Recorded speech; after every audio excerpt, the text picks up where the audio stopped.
My own brothers died tragically as well, truth be told.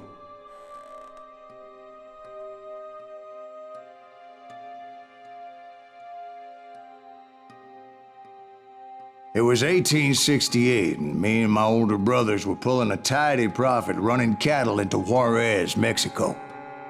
One night after my brothers retired for the evening, I found a little poker game in a cantina with a couple of cowboys. And I just couldn't lose. I even won an old Spanish coin that had to be 100 years old. Well, I was mighty pleased with myself the next morning as my brothers and I rode for Texas. But before we crossed the border, those cowboys caught up with us. It was Johnny Ringo, Roscoe Bob Bryant, and another asshole named Jim. They wanted their money back and everything else we had, including our lives, as those boys didn't want us coming for them later. Bob put that old Spanish coin in my mouth and said, "I won't have it said that I left you with nothing, boy." Well, those horses bolted, and there we hung as those bastards rode away. The branch finally snapped under the weight of the three of us, but being my older brothers were bigger and heavier, they were already dead. And right then I swore to myself that I would avenge them. Ringo you know about, but Bob eluded me. Until I heard he was riding with the Wild Bunch.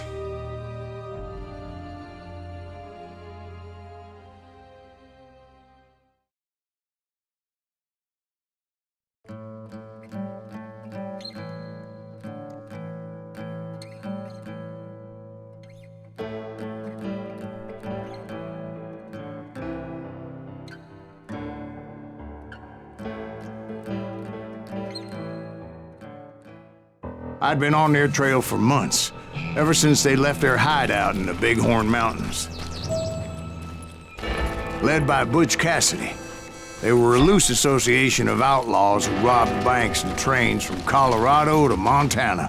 Among them was the Sundance Kid, and that murderous hombre I was tracking, Roscoe Bob Bryant. Were you a part of that giant Pinkerton posse after the Wild Bunch? No, boy. A circus like that would have slowed me down. Besides, I wanted Bryant all to myself. I'd heard about a large shipment of gold being transported to Wilcox, Wyoming on the Overland Flyer. I figured the Wild Bunch would likely hit such a treasure, and by God, I figured right. They blew the bridge with the intention of forcing the train to stop. Well, I assumed the Wild Bunch was likely in the still intact part of the train high above. I was determined to make that sumbitch Bob pay for what he did to my brothers.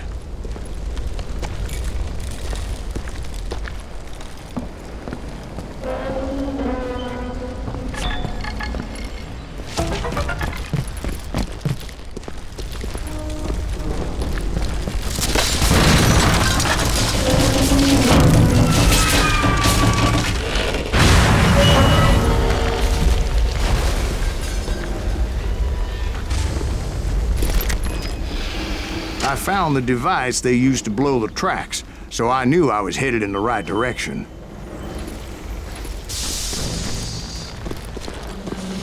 My ears are still ringing from blowing up that bridge. What'd you say? I can't hear a goddamn... Well, I made my way off unscathed and came upon a few members of the gang and had no choice but to dispatch them. From there, I had to negotiate an even more precarious route. But first, I would need to get my ass out of there.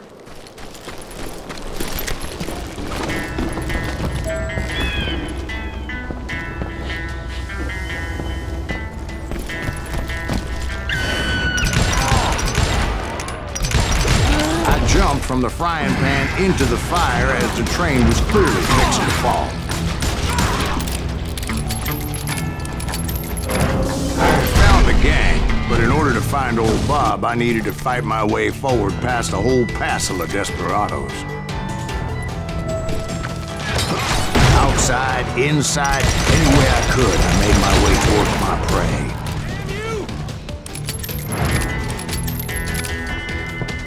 This asshole don't know who he's in!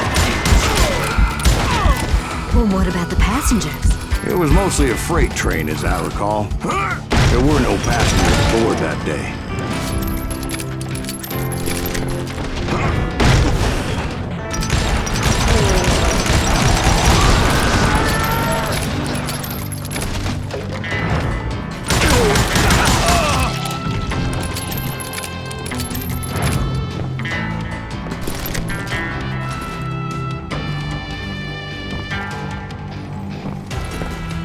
As I mentioned before, I am not fond of heights, but I was too busy dodging bullets to worry about falling to my death. Odds were I was likely to die that day anyway, so I was determined to take down as many of those bastards as I could.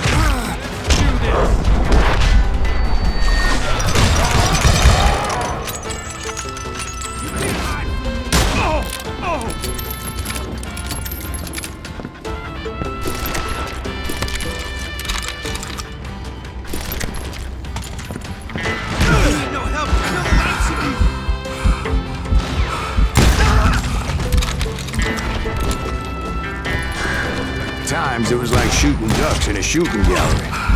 The only difference is these damn ducks shot back.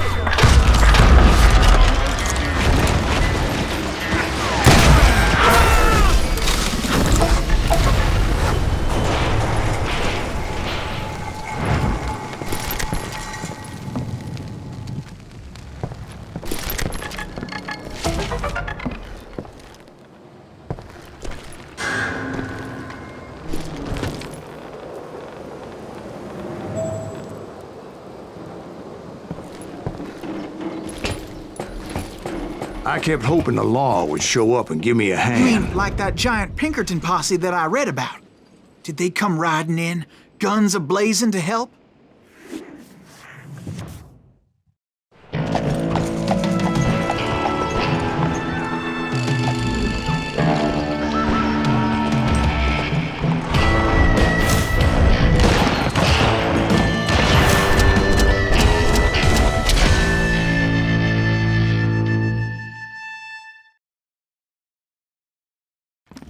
Help? From the Pinkertons? No, son. I had to fight the wild bunch all by my lonesome, as usual. Who the hell is that? Get out of his mind! Take cover! Retreat! Retreat!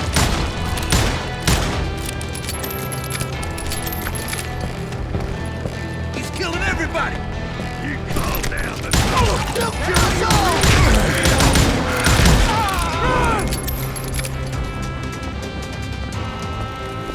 Death is...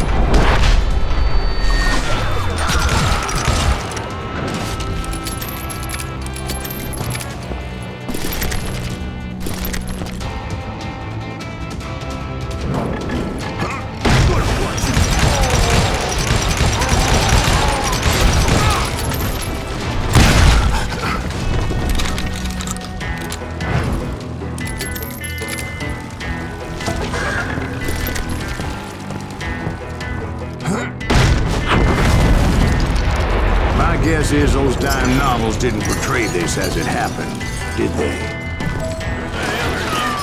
Only a few stragglers were left. I had to cut them down pronto if I was going to stay on old Bob's trail.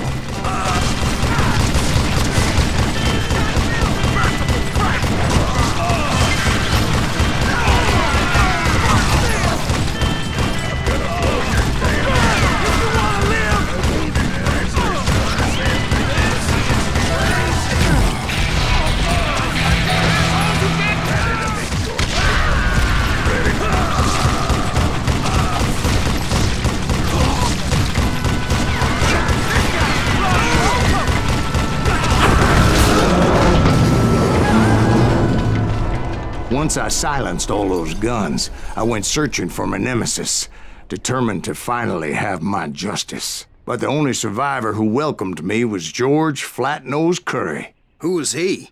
The fastest gun in the gang. Right after Sundance, I mean. And Kid Curry, and maybe Elsie Lay. Though some folks might dispute that.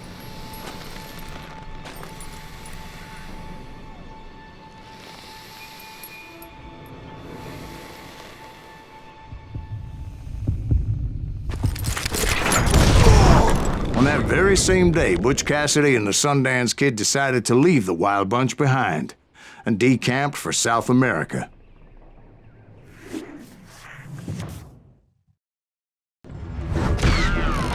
They ended up living down there for many years, but I'm sure you already know all about that.